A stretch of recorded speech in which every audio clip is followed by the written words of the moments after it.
Salam Ramazan, Ramazan, Ramazan. वकुलना या आदम उस्कुन अंत व ज़ौजुकल जन्नत फ़कुला मिन्हा रगदन हैस शिअतुमा वला तक़रबा हाज़िहि शजरत फ़तकूना मिनज़ ज़ालिमीन। हज़रत आदम अलैहिस्सलाम के अल्लाह साईं फरमायो त तूं पंहिंजे साथीअ समेत जन्नत जी ज़िंदगी गुज़ार। जन्नत उन माॻ जो नालो आहे जिते इंसान खे महिनत करणी नथी पवे, जिते माण्हूअ खे हर शइ ठही ठुकी थी मिले। इंसान जी तख़लीक़ जो हिकिड़ो अहम नुक़्तो इम्तिहान बि आहे, आज़माइश। हज़रत आदम अलैहिस्सलाम जॾहिं पंहिंजे साथीअ हज़रत साईं हवा अलैहिस्सलाम सां जन्नत जी ज़िंदगी गुज़ारणु लॻो, त हक़ीक़त इहा आहे त जन्नत जी उहा ज़िंदगी इंसान खे इन जे करे रास न हुई अचणी, छाकाणि त इंसान अलाह साईं जी फितरत ते तख़लीक़ थियल आहे। फितरत अल्लाह लती फ़तर अन्नास अलैहा, अल्लाह जी फितरत ते इंसान जोड़ियल आहे,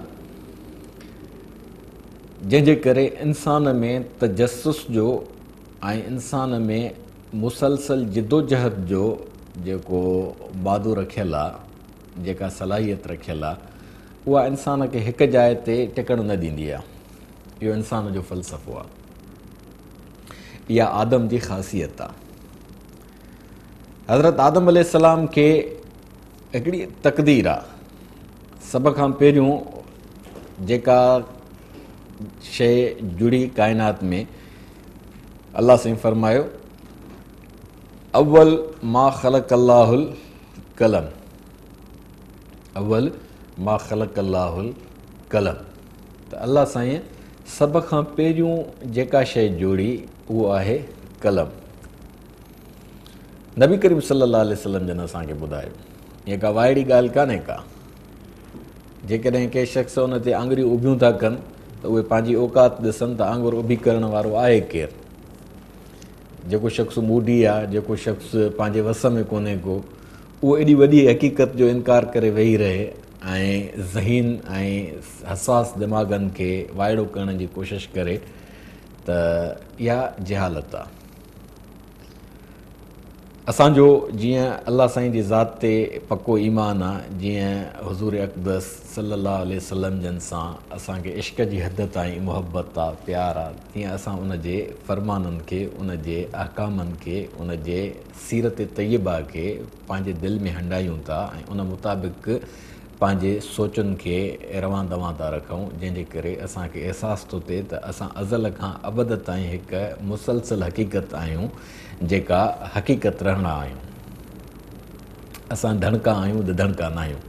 असां बाशऊर आहियूं, वाइड़ा न आहियूं, जो जदलियात जे चकर में अची ऐं काइनात जे मुतलिक़ जिन जदलियाती सोचींदड़नि जो तसवुर आहे त काइनात वाइड़ी आहे, बसि अलाए किथां शुरू थी आहे, बेलगाम घोड़े वांगुरु हलंदी थी वञे, अलाए किथे उनजो दंगु थींदो, ईअं असां नथा सोचूं। असांजो परवरदिगार आलम जी ज़ात ते यकीन आहे। उन परवरदिगार इंसान खे जेको पंहिंजी फितरत ते ख़लकियो आहे, उन फितरत में जेका माण्हूअ जंहिंमें हरकत जो मादो रखियलु आहे, माना चुरण पुरण जो, तजस्सुस जो, नित नए खां नए जहान तख़लीक़ करण जो, उन जे लाइ अल्लाह साईं जेको नबी सल्लल्लाहु अलैहि वसल्लम जेको असांखे फरमायो त अव्वल मा ख़लक़ल्लाहुल कलम काल उक्तुब मा कान व मा यकून। अल्लाह साईं सभ खां पहिरियों काइनात में जेका शइ ख़लकी उहा कलम हुई, ऐं उन कलम खे हुकुम फरमायो त लिख उहो कुझु जेको थी चुकियो, ऐं उहो कुझु जेको थी रहियो आहे, ऐं उहो कुझु लिख जेको थींदो। काइनात जे हिन वायुमंडल जो सॼो नक्शो परवरदिगार आलम पंहिंजे कलम सां लफ़्ज़नि जी सूरत में पंहिंजे लोहे महफ़ूज़ में महफ़ूज़ फरमाए छॾियो। उन लिखत में इंसान जी तक़दीर जो जेको फ़लसफ़ो इहो हुयो त उहो इंसान पंहिंजे तख़लीक़ी मरहलनि मां गुज़री जॾहिं धरतीअ ते ईंदो त धरतीअ ते हू परवरदिगार आलम जे कुदरत जो शाहकार साबित थींदो। छो त फितरत अल्लाह हिलती फ़तर अन्नास अलैहा, अल्लाह उनखे पंहिंजे फितरत जे मुताबिक़ ख़ल्क़ कयो आहे। अल्लाह साईं जे फितरत जूं ॻाल्हियूं अल्लाह साईं जे अस्माउल हुस्ना में असांखे ॿुधायूं वयूं आहिनि त हू अल ख़ालिक़ आहे। सिफ़त ख़ल्क़ जॾहिं इंसान में अचे थी त इंसान बि तख़लीक़कार थो बणिजे। साइंस जी तख़लीक़ सॼी इंसान जे उन अल्लाह साईं जे सिफ़त अल ख़ालिक़ जो ओलड़ो आहे। अल्लाह साईं अल मुग़नी आहे त इंसान में जॾहिं रूह जो दुख़ूल थियो आहे त उहो गिना जे रक़्स सां थियो आहे, मौसीक़ीअ जे रक़्स सां उन में रूह वियो आहे। इन जे करे इंसान पंहिंजे फितरत जे मुताबिक़ मौसीक़ीअ खे बि आलात में बंदि कयो ऐं उहा मौसीक़ी जॾहिं हले थी त इंसान जे रूह खे तरावत थी मिले। तॾहिं असां चवंदा आहियूं त मौसीक़ी रूह जी ग़िज़ा आहे। पोइ उहो माण्हुनि जो अलॻि वड़ आहे त उन मौसीक़ीअ खे जेकॾहिं छुड़वाक था कनि ऐं उन मौसीक़ीअ खे जेकॾहिं रदी ऐं बाज़ारी शाइरीअ जो रूप ॾेई ऐं माण्हुनि जे जज़्बात सां खेॾी उन्हनि खे उबते तरफ़ था वठी वञनि त इहो माण्हूअ जो पंहिंजो रुझान आहे। छो त हर शइ जा ॿ पासा था थियनि, हिकिड़ो उबतो ॿियो सुबतो, हिकिड़ो मुस्बत ॿियो मनफ़ी। माण्हूअ जी मर्ज़ी आहे त उबते पासे ॾे हले, सुबते पासे ॾे हले। माण्हूअ जो कमाल ई इहो आहे त माण्हू ख़ुदि मुख़्तियार आहे, याने अमल में हुनखे इख़्तियार आहे त चङाई करे या लङाई करे, बहितर जो इंतिख़ाब करे या अबतर ऐं बुछड़ाईअ जो इंतिख़ाब करे। इहो माण्हूअ जो पंहिंजो वड़ आहे। हज़रत आदम अलैहिस्सलाम खे अल्लाह साईं जॾहिं जन्नत में रहण जो पंहिंजे साथीअ समेत हुकुम फरमायो त उन जन्नत में हुनखे हर शइ ठही ठुकी पई मिले। हुकुम थियुसि त ला तक़रबा हाज़िहि शजरत फतकूना मिन ज़ालिमीन, हिन पासे ॾे न वञिजो। हिन पासे ॾे न वञिजो माना मेवे जे चखण जे पासे ॾे न वञिजो। हाणे मेवे जे चखण जो जेको पासो आहे उन ते बि मुफ़सिरनि पंहिंजूं पंहिंजूं मुख़्तलिफ़ तोजीहूं कयूं आहिनि, मुख़्तलिफ़ राया ॾिना आहिनि। किन चयो त उहो इंजीर हुयो जेको हज़रत आदम अलैहिस्सलाम खे ऐं हज़रत हवा खे मनो कयो वियो त बाबा इंजीर न खाइजो जन्नत जो।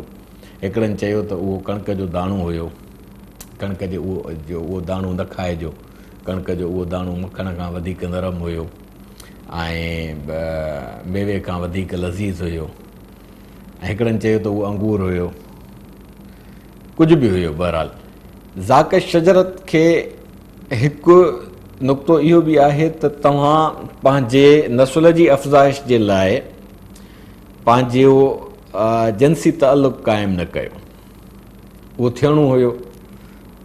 फतकूना मिन ज़ालिमीन, ॾिसो न क़ुर पाक में ज़ालिम हिते लफ़्ज़ जेको आहे उहो आहे त माना ज़ालिम जो मतिलबु ज़ुल्म हिकिड़ी सलाहियत आहे। जीअं ॿिए हंधि क़ुर पाक में फ़रमायल आहे त वहमलहल इंसान इन्नहू कान ज़लूमन जहूला, है न, इन्ना अरज़नल अमानत अलस समावात वल अर्ज़ फअबैन अन यहमिलनहा वहमलहल इंसान इन्नहू कान ज़लूमन जहूला। इल्म, शऊर ऐं ॾाहप इहा अमानत आहे। अल्लाह साईं पेश कई दुनिया जे सॼी मख़लूक़ात जे आॾो त आहे का मख़लूक़ जेका मुंहिंजे हिन अमानत जो बार खणे। इन्ना रज़नल अमानत अलस समावात वल अर्ज़, आसमाननि जे मख़लूक़ुनि ते, ख़ुदि आसमान ते, ऐं वल अर्ज़ ज़मीन जी मख़लूक़ ते, ख़ुदि ज़मीन जे में मौजूदु मख़लूक़ात जे आॾो अल्लाह साईं पेशकश कई। माना सभिनी जे लाइ दावत आम हुई त हीअ अमानत आहे, क़बूल कयो था। उहा अमानत कहिड़ी हुई? अल किताब जो इल्मु जंहिंमें शऊर हुयो, जंहिंमें तख़लीक़ी जोहर हुयो, जंहिंमें तजस्सुस हुयो, जंहिंमें राज़नि खे ॻोल्हण जी तलाश ऐं उमंग ऐं जुस्तजू जो मादो हुयो। फ़अबैन अन यहमिलनहा, कंहिं बि मख़लूक़ उहो बार खणण खां, उहा अमानत खणण खां नाबरी वारी कंहिं बि न खईं। वहमलहल इंसान, जॾहिं इंसान जे आॾो इहा शइ आई त उन क़बूल कयो हुनखे, उन चयो हाओ मां इहा अमानत खणां थो।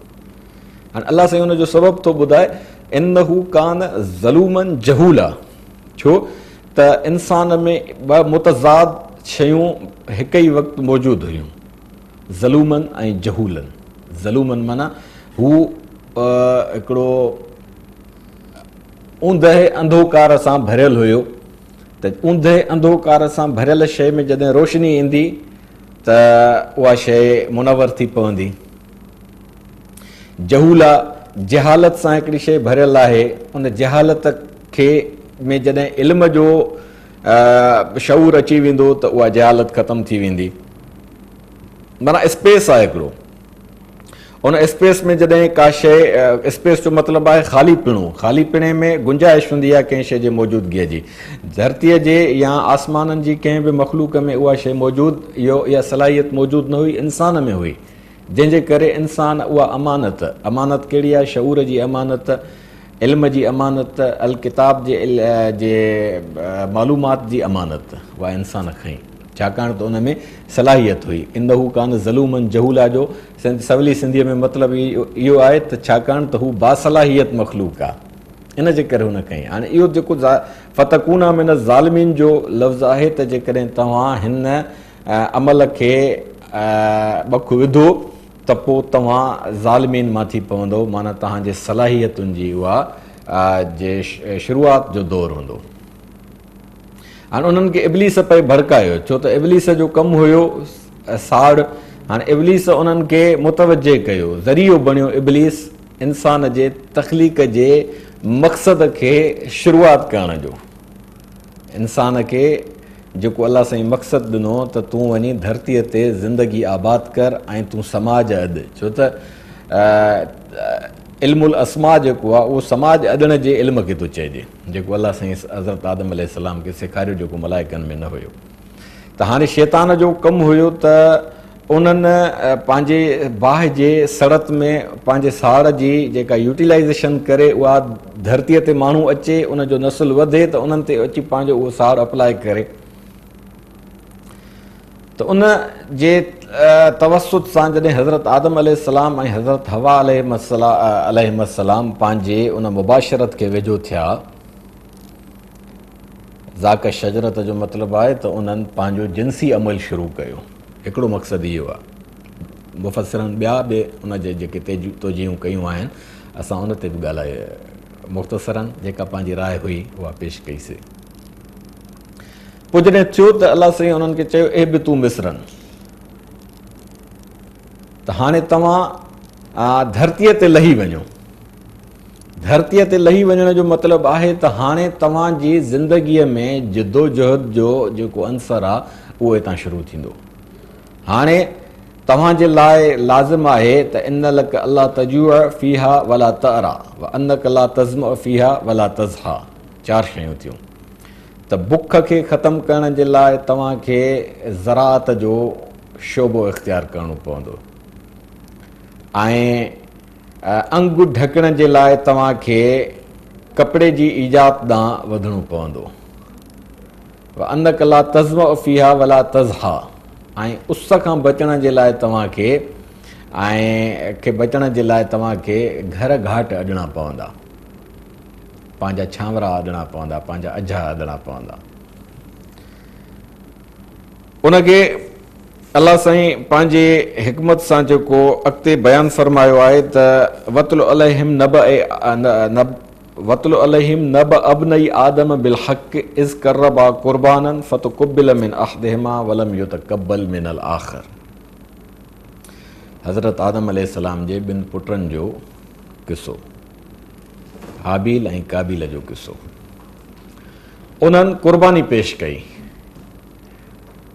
क़ुर्बानी पेश करण जे लाइ उन्हनि खे परवरदिगार आलम जे पारां पीउ जे तवसुत सां जेको हुकुम थियो, उन मां कहिड़े दौर जी शुरूआति थी, इन ते पाण ॻाल्हाईंदासीं नंढड़े ब्रेक खां। Salam Ramazan, Ramazan, Ramazan.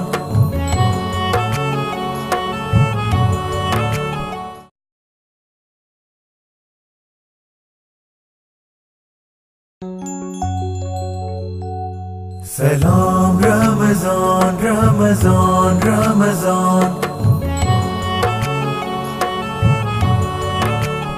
जी नाज़रीन,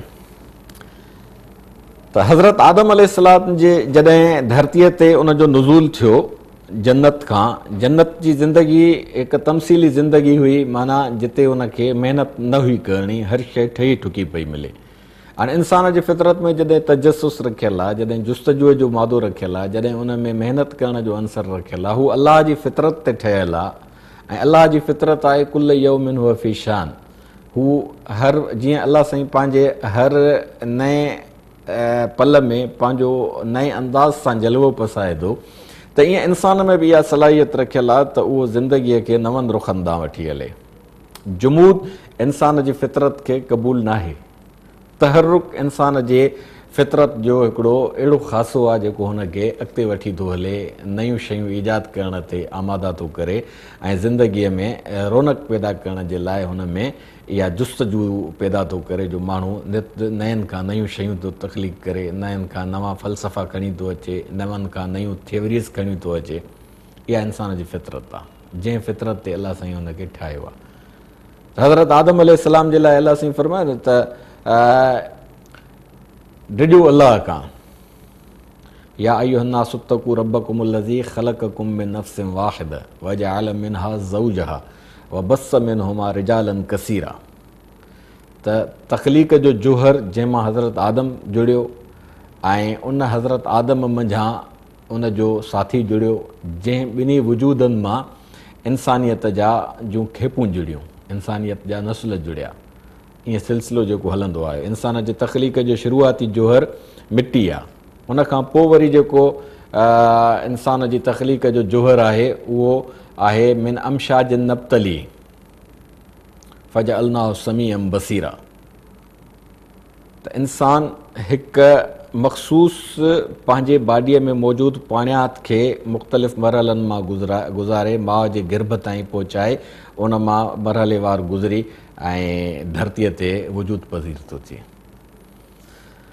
त हज़रत आदम अलैहिस्सलाम जो जेको औलाद तख़लीक़ थियो, उन मां जेको ॿिनि पुटनि जे किसे जो दास्तान आहे, हज़रत हाबिल ऐं काबिल जो, उन में जेको इशारो आहे उहो इहो आहे त इंसान जे ज़िंदगीअ जी जेका शुरूआति थिए थी उहा ज़राअत जो दौरु हितां प्रूव थो थिए।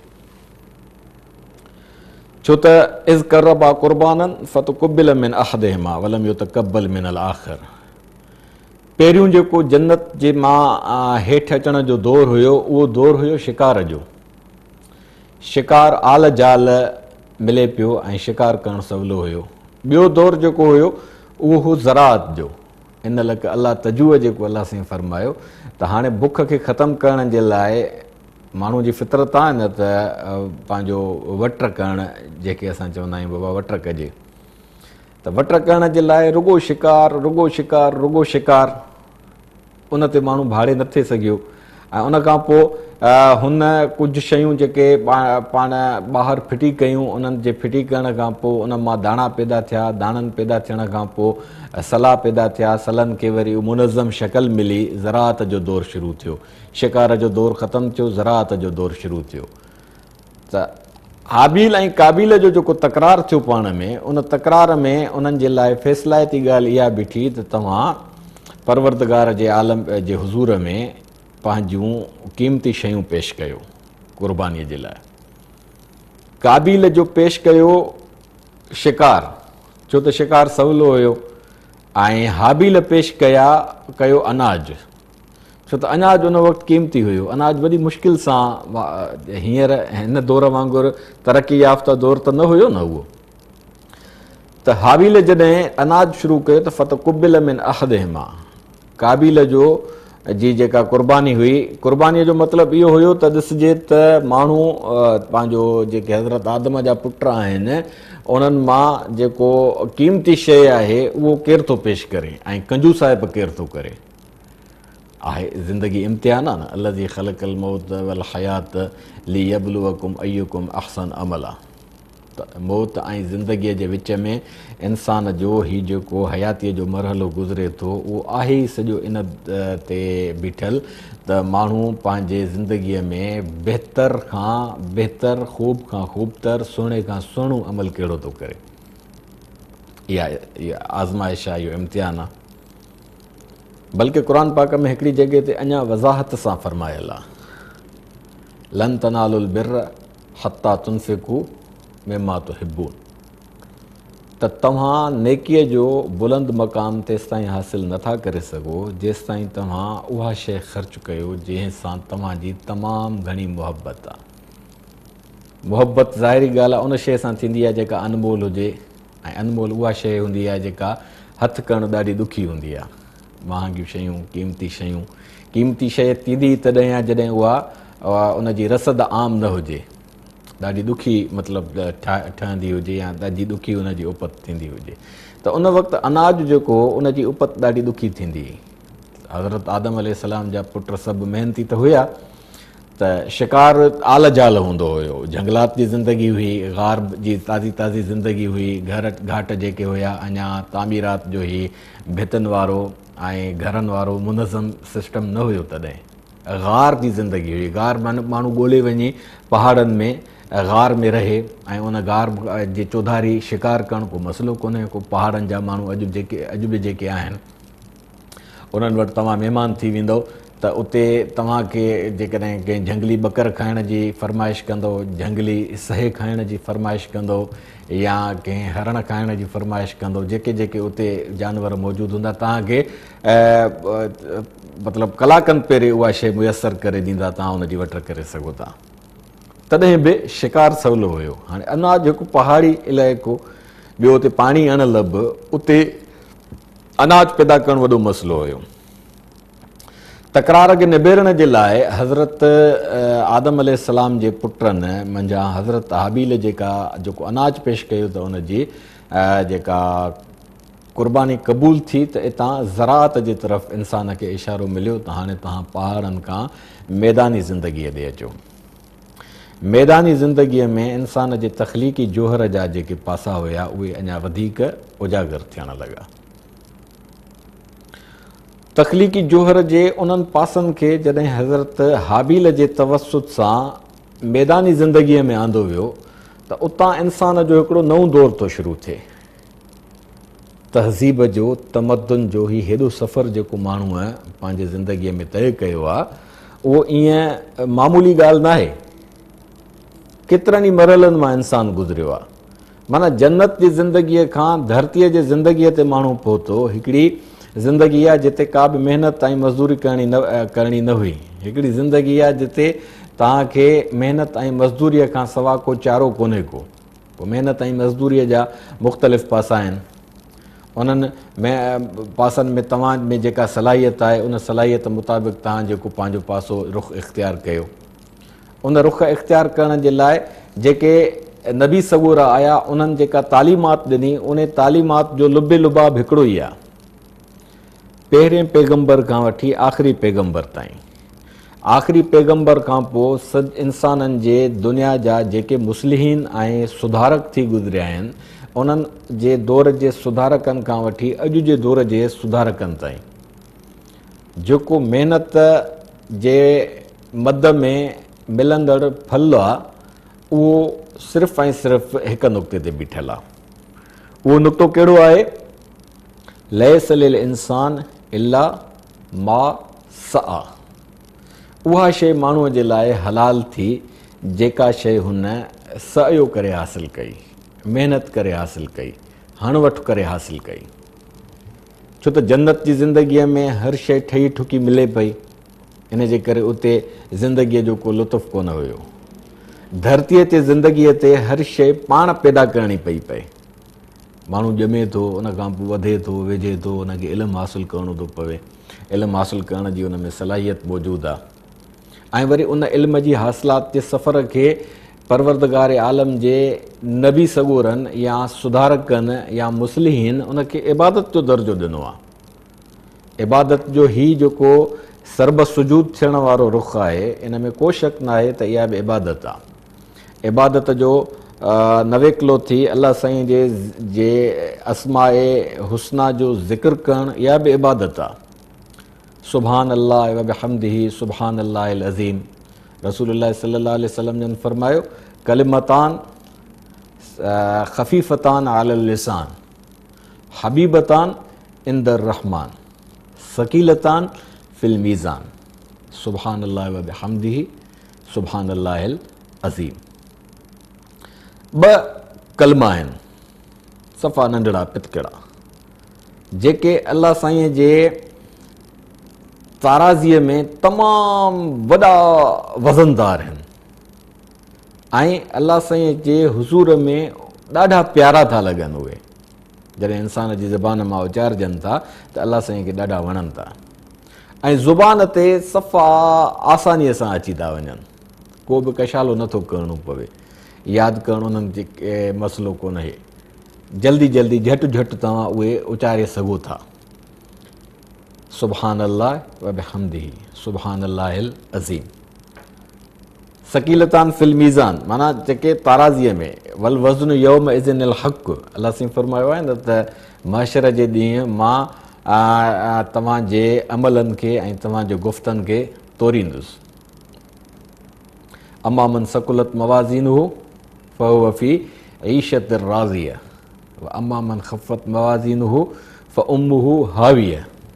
जंहिं शख़्स जा अमल वज़नाए था थिया उहो सुहिणे ऐं राज़ी थियण वारे गुज़रान में हूंदो ऐं जंहिंजा अमल हल्का थिया उन्हनि में वज़न न हुयो त उहो ॾुखनि ऐं ॾाखड़नि मां उनखे गुज़रणो पवंदो। त इहो वज़न जेको आहे अमलनि में माण्हूअ जे गुफ़्तनि में ज़ुबान मां जेके गुफ़्ता निकिरनि था उन्हनि गुफ़्तनि जो जेको हिकिड़ो वज़न थो थिए उन वज़न जो सॼो तालुक़ु इंसान जे दिलि जे ख़ुलूस सां आहे। हुज़ूर जन ॾाढो ज़बरदस्त फरमायो त फरमाइनि त इन अल्लाह ला यंज़ुर इला सुवरिकुम वला इला अजसामिकुम वला इला अमवालिकुम वलाकिन यंज़ुर इला कुलूबिकुम। अल्लाह साईं तव्हांजा जिस्म नथो ॾिसे त तव्हां अघायो या सघायो, दुबरायो या सबरायो। हू तव्हांजो जी माली हैसियत बि नथो ॾिसे त ग़रीब आहियो या अमीर आहियो, आसूदा आहियो या कंगला आहियो, ख़ुशहाल आहियो या बदहाल आहियो, इहो नथो ॾिसे अल्लाह साईं। ऐं नई वरी हो तव्हांजे सूरतुनि खे थो ॾिसे त सुहिणायो या कोझायो, भूरायो या कारायो। वलाकिन यंज़ुर इला कुलूबिकुम तव्हांजे कल्ब ॾे निहारे थो, तव्हांजे कल्ब ते नज़र थो रखे, निगाह थो रखे त उन में ख़ुलूस केतिरो आहे। इन जे करे दिल से जो बात निकलती है असर रखती है। दिल से जो बात निकलती है, दिल से जो बात निकलती है असर रखती है, पर नहीं ताकत परवाज़ मगर रखती है। गुफ़्तगूअ में जॾहिं इंसान जे में दिलि जी आमीज़श हूंदी आहे ऐं उहा ॻाल्हि अंदर जे गहराईअ मां निकिरंदी आहे त उनजो तासीर आहे। इन जे करे नबी सल्लल्लाहु अलैहि वसल्लम जन असांखे जेको ज़िक्र जो सिलसिलो ॿुधायो, ज़िक्र इबादत आहे। इबादत ॻाल्हि असां हितां शुरू कईसीं त ज़िंदगीअ में इंसानु जेको जन्नत जी ज़िंदगीअ मां धरतीअ जी ज़िंदगीअ ते आयो आहे त धरतीअ जे ज़िंदगीअ ते उन जी सॼी हणवठि ईअं मामूली न आहे। उनजो वज़न थींदो, उनजी कथ थींदी, उहा सॼी शइ इबादत में शामिलु आहे। जेको मां मक़सदु बयानु थियो न त वमा ख़लक़तुल जिन्न वल इंस इल्ला लियअबुदून त जिन्ननि ऐं इंसाननि जे तख़लीक़ जो मक़सदु ई अल्लाह साईं जी इबादत आहे। त इन इबादत खे मुमकिन करण जे लाइ जन्नत जी ज़िंदगीअ खां धरतीअ जी ज़िंदगीअ जो सफ़र हज़रत आदम अलैहिस्सलाम खे अमानत पेश थी। उन अमानत खां पोइ हाबिल ऐं काबिल जे ज़रिए शिकार जे सफ़र खां इंसान जो ज़राअत जो सफ़र शुरू थियो। इन में ज़ाहिरी ॻाल्हि आहे जिदोजहद जो हिकिड़ो वॾो दास्तान मौजूदु आहे। उन जिदोजहद जे दास्तान जे सॼे सिलसिले में इहा इंसान जी इबादत आहे। हीअ जेके असांजे मथां निमाज़ूं फ़र्ज़ु आहिनि, असांजे मथां रोज़ा फ़र्ज़ु आहिनि, असांजे मथां हज फ़र्ज़ु आहे, असांजे मथां ज़कात फ़र्ज़ु आहे, इन्हनि सभिनी शयुनि जो ताल्लुक़ु समाज खे जी बेहक आहे। समाज में इन्हनि सभिनी शयुनि जो पंहिंजो पंहिंजो किरदारु आहे। कीअं इन ते ॻाल्हाईंदासीं पाण हिकिड़े नंढड़े ब्रेक खां पोइ। Salam Ramazan, Ramazan, Ramazan.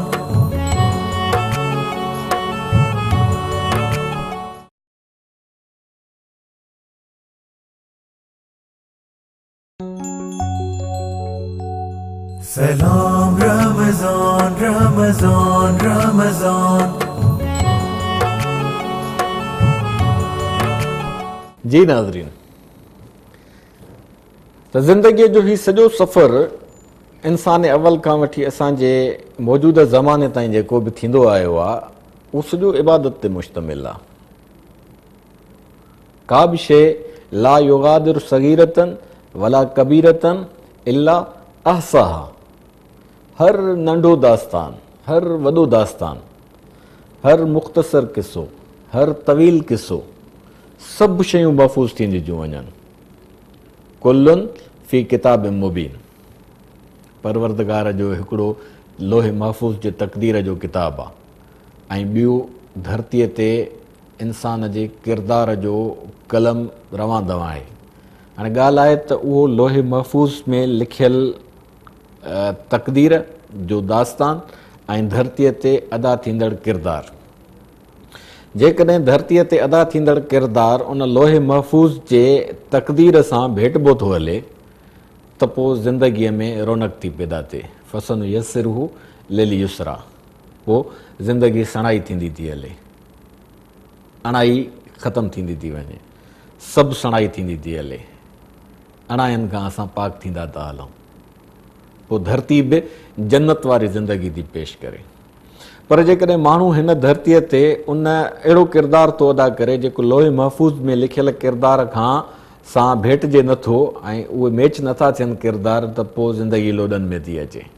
फ़सन यसिरहु लिल उसरा, पोइ उणायूं बि ईंदियूं थियूं वञनि, पोइ कचायूं बि ईंदियूं थियूं वञनि, पोइ फिकायूं बि ईंदियूं थियूं वञनि, पोइ माण्हूअ जे लाइ मसइलनि जा अंबार थी था वञनि। इहा आज़माइश हाणे आहे त ईअं न आहे त लोहे महफ़ूज़ जी ज़िंदगी जेका आहे हज़रत आदम अलैहिस्सलाम जी तख़लीक़ बि उन जे मुताबिक़ थी। परवरदिगार आलम जेका पंहिंजे अमर सां ज़िंदगी तख़लीक़ फ़रमाई उहा त असांजे आॾो जेसिताईं उन जे अमर सां हली पए तेसिताईं उहा उन सां लोहे महफ़ूज़ जे तक़दीर सां बिल्कुलु भेटबी आई, मैच थींदी आई, उन में को बि तज़ाद ऐं तकरार न हो। पर हिते जॾहिं असांखे जी ज़िंदगी पहुती आहे ऐं इंसान जे सफ़र खां, इंसान जे तख़लीक़ जे सफ़र खां उन ज़िंदगीअ खे पंहिंजो रस्तो मिलियो आहे जबर ऐं इख़्तियार जो।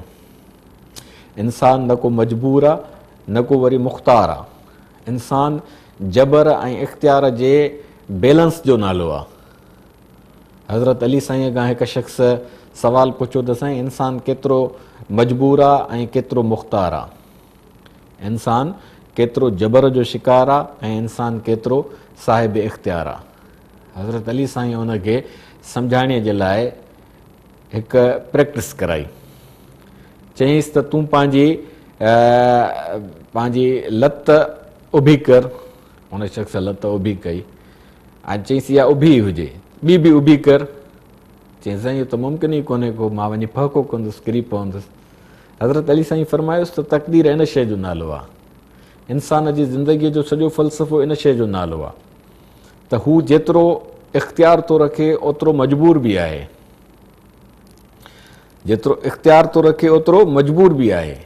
ईअं इंसान जी ज़िंदगीअ जो हिते जेको इख़्तियार ऐं जबर जे सिलसिले में पंहिंजे ज़िंदगीअ जो सफ़र शुरू थियो आहे, त हाणे हितां उन जी ज़िंदगीअ जो इम्तिहान बि शुरू थो थिए त लोहे महफ़ूज़ जी तक़दीर इंसान जे आॾो पेश कई वई आहे अल किताब जे इल्म जे सूरत में। हीअ सॼी आसमानी वही जेका आहे उहा सॼी लोहे महफ़ूज़ जी तालीमात आहे। हाणे असां उते जेकॾहिं थाॿो खाऊं था, उनखे तस्लीम नथा कयूं त आसमान मां वरी साईं वही नाज़िल थी, वरी साईं पैगम्बर जे मथां अलाह साईं महिरबानी थियो, पोइ उनखे वरी किताब नाज़िल करे ॾिनई, उन वरी किताब माण्हूअ जे आॾो पेश कयो, पोइ वरी उहो ख़ुदाई किताब थी वियो, हाणे किताब उहो नाज़िल छो कोन थो थिए। इहा हिकिड़ी छसाए पए, इहा हिकिड़ी भोराई आहे जेको असुल में जेको माबदत तबीयात शयुनि खां इनकार थो करे। इन जो मतिलबु इहो आहे त माण्हूअ जी सतह उहा ओतिरी आहे। जीअं भोलड़ो बज़ाहिर त उन जी बेहक उन जी हर शइ जेका इंसान वांगुरु आहे, पर उन में जेके कमियूं ऐं घटितायूं रहिजी वियूं आहिनि उहे उनखे इंसान जे अहसन तक़वीम ताईं पहुचणु नथियूं ॾियनि। त ईअं हिननि माण्हुनि जो दिमाग़ बि जेको आहे उहो भोलड़नि जे दिमाग़ जे सतह ताईं बीह रहियो आहे, उन खां अॻिते वधे कोन थो। अहसन तक़वीम सूरत में जॾहिं इंसान मौजूदु आहे, उनखे ईमान जी दौलत नसीब थी आहे, उनखे परवरदिगार आलम जे वहीअ ते जॾहिं यकीन आहे, त पोइ उहो शख़्स भोलड़नि जी ज़िंदगीअ खां, बांदरनि जी ज़िंदगीअ खां हली इलाही सफ़र तइ करे इंसान जे रुतबे ताईं पहुची चुको आहे। पोइ जेकॾहिं इहो उन्हनि माण्हुनि जो नसीबु आहे पंहिंजो, जो उहे पंहिंजो पाण खे भोलड़नि ऐं बांदरनि जो तसलसुल था सम्झनि ऐं दिमाग़ बि पंहिंजो भोलड़नि ऐं बांदरनि ताईं बीहारे था छॾनि, मा फ़ौकल फितरत हस्तीअ जे तरफ़ उन्हनि जी फितरत उन्हनि खे नथी वञणु ॾे। फितरत त उन्हनि खे वञणु थी ॾे, पर फितरत ते उहे जबर जो कयूं वेठा आहिनि, त बि आहे उन्हनि जो पंहिंजो वर्ड आहे। त वहीअ जे सूरत में रसूलुल्लाह सल्लल्लाहु अलैहि वसल्लम जे अहादीस जे सूरत में औलिया किराम जे कशफ जे सूरत में उन्हनि जी विलायतुनि जा जेके दास्तान आहिनि, उन्हनि मां जेके हुननि शयूं मार्फत जूं हासिलु कयूं असांजे साम्हूं पेश कयनि, त उन्हनि सभिनी शयुनि में असांखे उन लोहे महफ़ूज़ में मौजूदु जेको इल्मु आहे तक़दीर जो, उहो तक़दीर जो इल्मु असांखे मिली चुको। हाणे असांजे लाइ मसइलो इहो आहे त उन में असांखे सलीक़े सां, फज़ीलत सां ऐं माणपे सां ज़िंदगी गुज़ारणी थी पवे। हिकिड़ो इंसान जॾहिं इंसान थियणु चाहींदो आहे त उन जे लाइ नेक अमल करणु को मसइलो न हूंदो आहे। नेक अमल करण जो मक़सदु इहो न आहे त बसि तव्हां हिकिड़ी मख़सूस वज़ह क़तर ठाहे वेही रहो ऐं हिकिड़ी कुंड वसाए वेही रहो या हिकिड़ा मख़सूस कपिड़ा मथे खे ॿधी वेही रहो। नेकीअ जो इहो तसवुर जेको आहे उहो माण्हूअ जे पंहिंजे पसंदि ऐं नापसंदि जो मसइलो आहे। किरदारु इंसान जो समाज खे बैलेंस करण जे लाइ जुड़ंदो आहे। मूं ॻाल्हि कई त इंसान जेको शिकार जे दौर खां ज़राअत जे दौर ताईं आयो, ज़राअत जे दौर में जेका महिनत हुई, उन महिनत में जेको माण्हू पाण हणवटि करे महिनत करे कमाए थो, उहो ई हुन जे लाइ खाइणु जाइज़ थो थिए, उहो ई हुन जे लाइ पाइणु जाइज़ थो थिए। जेकॾहिं बिना महिनत जे उहो शख़्स उहे शयूं हासिलु करे थो त जन्नत जी ज़िंदगी बिल्कुलु ईअं हूंदी त उते इंसान खे हर शइ ठही ठुकी मिलंदी। पर धरतीअ ते इंसान मुकल्लफ़ आहे इन शइ जो त शयुनि जी हासिलात जे लाइ जाइज़ तरीक़ा जेके महिनत जा आहिनि उहे अपनाए। जेकॾहिं माण्हुनि जे रिज़्क़ जे ज़रियनि ते, रोज़गार जे वसीलनि ते क़ाबिज़ थी ऐं उन्हनि खे हिसाए थो, उन्हनि खे लुटे थो, उन्हनि खे फुरे थो, उन्हनि जो इस्तेसाल थो करे, त पोइ इहा शइ इंसान जे लाइ लानत जो बाइस थी बणिजी वञे। इन्नहू फ़क्कर व क़द्दर सुम कुतिल कैफ़ क़द्दर। त माण्हू उहो सोचे थो, सोचे छा थो त महिनत न कयां, बिना महिनत जे माल मिले, महिनत न कयां, बिना महिनत जे दिमाग़ डोड़ाए शयुनि ते कब्ज़ो कंदो वञा, प्लाटनि ते हगदो हणंदो वञा, ॿियनि जे मिल्कियतुनि ते कब्ज़ो कंदो वञा, जंहिंजो मुंहिंजी मिल्कियत में हिसो आहे या जेके शरीक आहियूं उन्हनि जी मिल्कियत तॻाइण जी कोशिशि कयां, त जीअं महिनत न करणी पवे मूंखे। महिनत न करणु इंसान जे ज़िलत जो बाइस आहे, महिनत करणु इंसान जे अज़मत जो बाइस आहे। महिनत माना, महिनत जो मतिलबु इहो न आहे त हिकिड़ो माण्हू नाजाइज़ तरीक़नि सां महिनत करे ऐं माण्हुनि जे हक़नि फॿाइण जे लाइ हणवटि करे ऐं माण्हुनि खे पंहिंजे ॼार में फसाए। इहा बि बज़ाहिर त महिनत आहे, पर इहा महिनत न आहे, इहा झक मारणु आहे। महिनत जो मतिलबु आहे सलीक़े सां, फज़ीलत सां, शाइस्तगीअ सां अहिड़ा दग कढंदा हलो जो तव्हां मरंज वारी ज़िंदगी गुज़ारियो, न ॿिए जे लाइ आज़ार बणिजो, न ॿिए खे पंहिंजे लाइ आज़ार बणिजण जो मौक़ो ॾियो। कस न बाशद दर जहां मोहताज कस नुक़्त ए शर ए मुबी ई अस्तु बस। त शरीयत जेका असांखे मिली आहे, अल किताब जो इल्मु जेको असांखे मिलियो आहे, हज़रत आदम अलैहिस्सलाम खे जेके अलाह साईं इल्मुल अस्मा अता फ़रमाया, उन्हनि जो मक़सदु ई इहो आहे त धरतीअ ते को माण्हू कंहिं माण्हूअ जो मोहताज न हुजे। इहा इंसान जी ज़िंदगीअ जी अज़मत आहे। माण्हूअ जो मोहताज न हूंदो त उनखे घर घाट मिलंदो, उनखे खाधे पीते जूं शयूं मिलंदियूं, उनखे रिज़्क़ जी फिरावानी नसीब थींदी।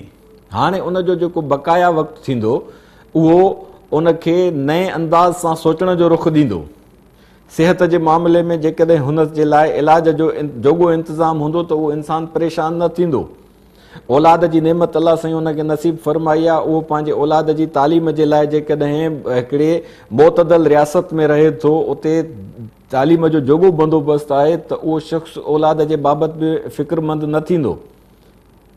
इन सूरत में माण्हूअ खे बहितर अंदाज़ सां सोचण जा मौक़ा था मिलनि। यतफ़क्करून फ़ी ख़ल्क़ि समावात वल अर्ज़, याने अनफुसो आफ़ाक़ जे मुतअलिक़ उहो माण्हू जॾहिं तफ़क्कुर करे, इबादत हिकिड़ी महिनत जी थी, उहा महिनत माण्हूअ कई, उनखे रिज़्क़ हासिलु थियो, बहितरीनु समाज अॾिजी वियो, बहितरीनु इज्तिमाही ज़िंदगीअ जा ओञाण अची विया, वंडे विरहाए खाइण जा जो कल्चर पैदा थियो। हाणे इते माण्हू हिक ॿिए सां जॾहिं ख़्यालनि जी ॾे वठि कंदा त उन्हनि जे फ़िक्र जी उॾाम बुलंदंदा वेंदी। उहे शख़्स पाण में जॾहिं ख़्यालनि जी ॾे वठि कंदा त नए अंदाज़ सां जीअण जा नवां गस खणी ईंदा। काइनात जी नातमामीअ खे पंहिंजे तमामीअ ॾांहुं वठी वञण जे लाइ फ़िक्र ऐं फ़लसफ़े जा उहे गस ताड़ींदा जिन ते हलंदे इंसान जी ज़िंदगी बामक़सद थींदी वेंदी। उहे शख़्स जॾहिं पोइ ज़िंदगीअ जो मक़सदु ठाहे ऐं उनखे फ़ज़ीलत ऐं सलीक़े सां गुज़ारींदे हिकिड़ी बुलंदी ते पहुचंदा त उहे चवंदा, एतिराफ़ कंदा, रब्बना मा ख़लक़्त हाज़ा बातिला सुब्हानक फ़क़िना अज़ाबन नार। अलाह साईं, हीउ तुंहिंजो जेको वायुमंडल जुड़ियल आहे, केॾो न सलीक़े सां जुड़ियल आहे, केॾो न फज़ीलत सां जुड़ियल आहे, अरो अरे में आहे, तुक तुक सां मिलियल आहे। धरती पंहिंजे मेवर में गर्दिश थी करे, पंहिंजे मदार में घुमे थी पई। लशम्स यंबगी लहा अन तुद्रिकल कमर वलल लैल साबिकुन नहार व कुल्लुन फी फलकी यसबहून। राति पंहिंजे टाइम ते अचे, ॾींहुं पंहिंजे टाइम जो मुदो पूरो करे, पहरनि मां गुज़रे, सुबुह जो पहर थी वञे, मंझंदि जो पहर थी वञे, शाम जो पहर थी वञे, राति अचे, सलीक़े सां ई ज़िंदगीअ जो डगर हले थो पियो। हिकिड़ो मैकेनिज़म आहे जंहिंखे परवरदिगार पंहिंजे अमर सां कनेक्ट करे छॾियो आहे, हले पियो थो।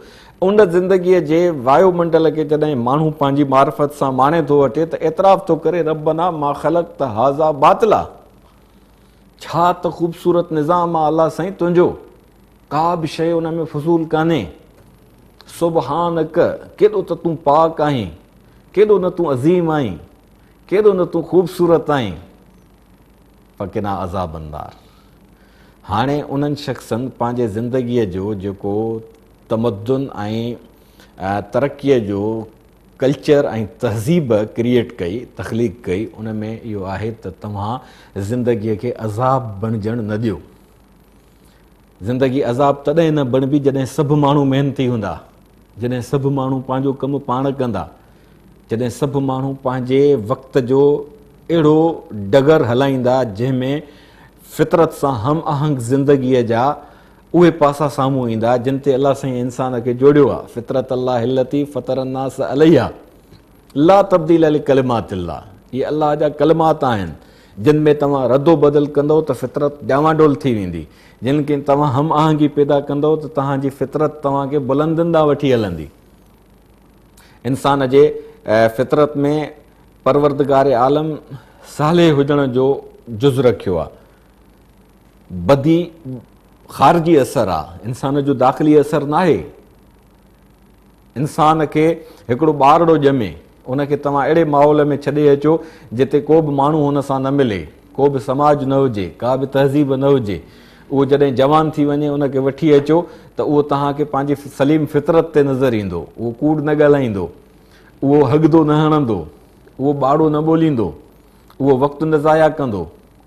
पर जॾहिं उनखे पंहिंजे समाज जो हिसो बणाईंदव त पोइ जाड़ी बि जॻ सां उहो बि उन रंग में रंगिजी वेंदो ऐं पोइ उन ते डगर ते हली ऐं ॿाहिरीं ज़िंदगी जेका बेफ़ज़ील टाइप सां हले थी उन ढंग में अची वेंदो।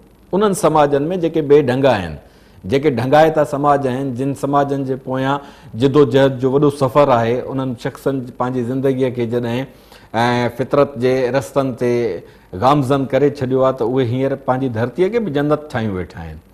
उते माण्हू जेके आहिनि पंहिंजे दिमाग़नि खे मुतहरिक था रखनि, तख़लीक़ जा समूरा मरहला उते तय छो था थियनि, छाकाणि त उन्हनि शख़्सनि अल किताब जो इल्मु, अल अस्मा जो इल्मु, पंहिंजे उन लोहे महफ़ूज़ जे तक़दीर सां भेटींदे धरतीअ जे ज़िंदगीअ खे उन सां हम आहंग करे छॾियो आहे। सिग्नल मिलाया आहिनि, पाण में कनेक्ट थी विया आहिनि उहे परवरदिगार जे तक़दीर सां।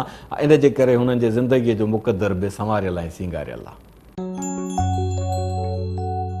Salam Ramazan, Ramazan, Ramazan. Salam Ramazan, Ramazan, Ramazan. Salam Ramazan, Ramazan, Ramazan. Salam Ramazan, Ramazan, Ramazan.